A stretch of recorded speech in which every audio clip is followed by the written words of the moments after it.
says I like an apple. E says A like an egg. I say I like an igloo. O says I like an octopus. U says I like an umbrella. Short vowels, we hear them in words we know. Short vowels, sound them out as we go. S says I like an cat. B says A like an bed. I say I like an pig. O says I like an a dog. U says I like an a rug. Sh says I like an a rug. Short vowels, they help us read and write. Short vowels, let's practice day and night.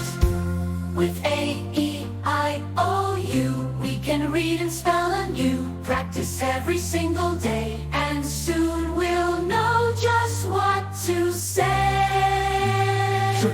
Short vowels, we've learned them one by one. Short vowels.